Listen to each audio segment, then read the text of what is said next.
What's the matter? Feeling run down? A little tired? Try Dr. Bearded's cough syrup.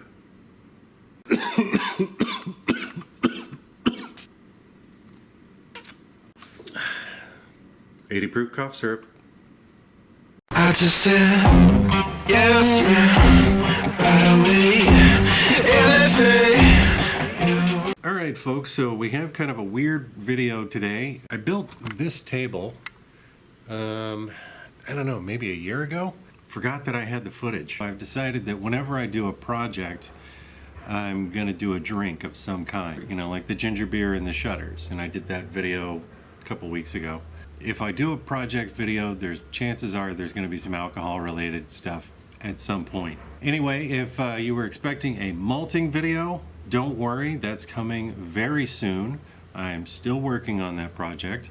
I'm almost done. So that'll be up very soon. So this video, you're gonna learn how to make this table, and also we're gonna do a couple of cocktails at the end. So stick around. This table's made from an old electrical cable spool that was left over after the construction of our house. The first thing you need to do is make the base a smaller diameter than the top. So I just went around with a builder square set to about 6.5 inches and drew a line all the way around the table so I knew where to cut. All the boards are sandwiched together, so you need to screw them down to make sure they don't come apart when you start cutting on them. And I'm using 1.5-inch screws to get that done.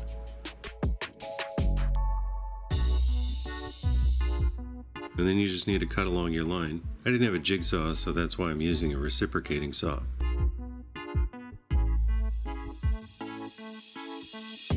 Then I disassembled some pallets to get the wood for the top.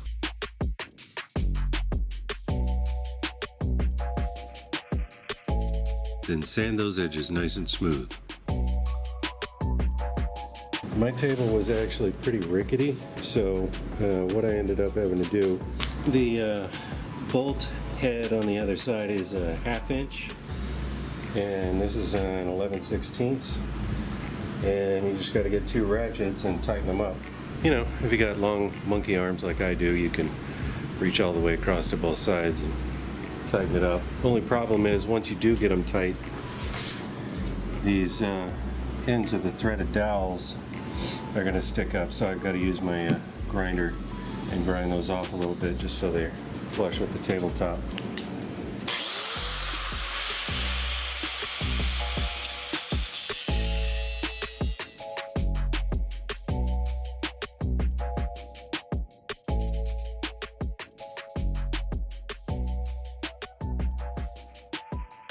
Then lay out your wood for the top. I'm using a brad nailer to get this pinned down. You can use wood glue also, but I didn't find the need.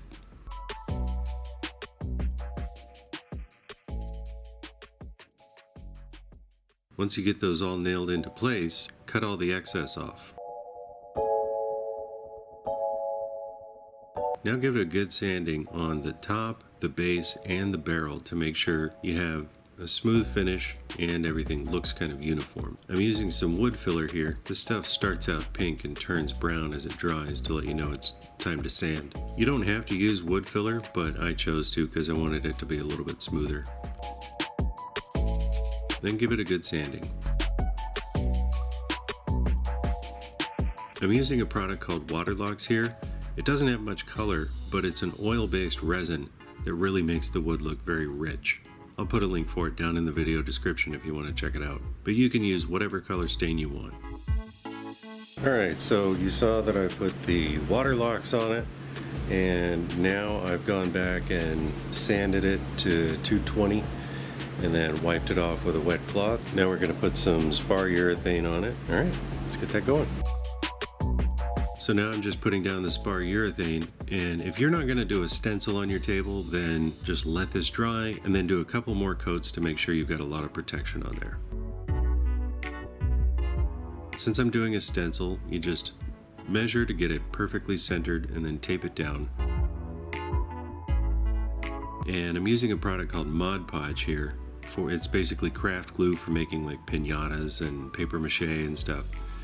And I'm using that to create a barrier so that the paint that I'm going to put on doesn't bleed underneath the stencil. And then I'm just using a nice thick craft paint and a sponge, because if you use a brush, it'll definitely squeeze underneath that stencil. And once that's dry, you just pull up your stencil. And then I gave it one more coat of the urethane. Alright, so the table has got its stencil, and it's had 2 coats of spar varnish, and I just gave it a final 220 sandpaper scuffing with the orbital sander before I put on the last coat. So I'm just going to give it a quick wipe down with a wet cloth, let it dry, and then coat it one last time, and then we're done. And I ended up putting 3 coats of this urethane over the entire thing, so it's all weather protected. I want to say one thing about this table. It's a little bit tall. I'm 6'4", so it's not that big a deal for me, but for my wife, who is a foot shorter than I am, it's kind of like she's a little kid sitting at the grown-up table. I can't change it because now that the pallet wood is nailed on the top, I can't access the bolts that run all the way through here.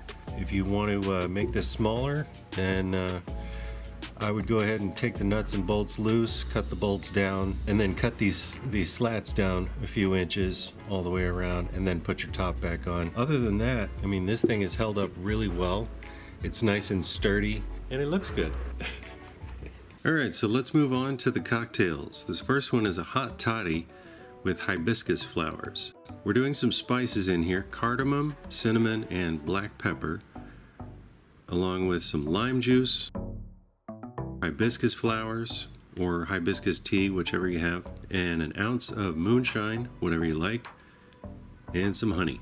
You can either brew this up in a pot or do it by the cup like I'm doing. Just throw everything together, add your hot water, and let it steep. The longer it steeps, the stronger it gets and the darker it gets. 5 minutes is usually fine.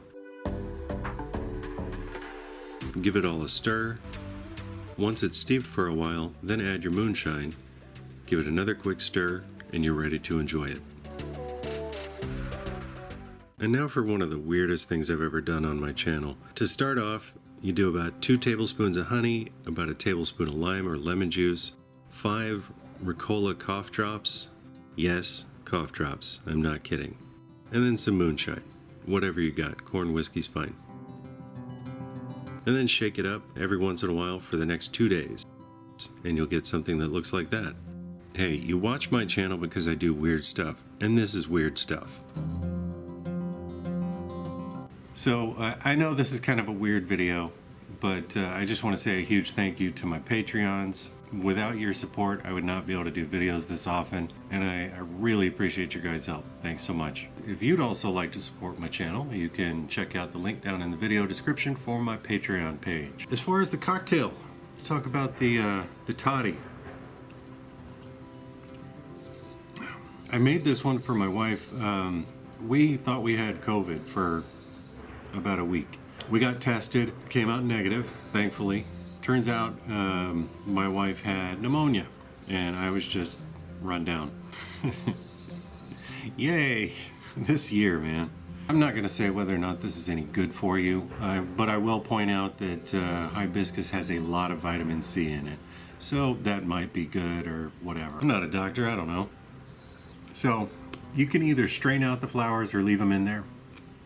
If you leave them in there, you can eat them. They're not going to hurt you. They're just kind of fruity. It's fruity and tart, and depending on how much honey you put in there, it's going to be sweet. The pepper and cardamom and cinnamon give it a lot of aromatic quality. It'd be even better if it wasn't like 85 degrees right now. So yeah, and it kind of looks like Robitussin. It's got a little alcohol in it. It's special grown-up cough syrup. And speaking of cough syrup, I did not feel good, and I didn't want to go out and risk exposing anyone to whatever I had, if it was corona or anything else. So I made some of my own cough syrup. If you've ever seen the documentary on Popcorn Sutton, the old moonshiner, there's a segment in there where he talks about kind of a hillbilly cough syrup. You can make cough syrup, which consists of honey, any kind of candy, lemon juice, a shake of black pepper, and liquor. That's basically where I got the idea for this, except instead of candy, I just went ahead and used some cough drops. Ricola to the rescue. So this is basically a Ricola-based cocktail. If you have junk in your lungs, you definitely cough it up, but is that because of this, or I don't know. I like I like the taste of Ricola, so basically I made a Ricola liqueur.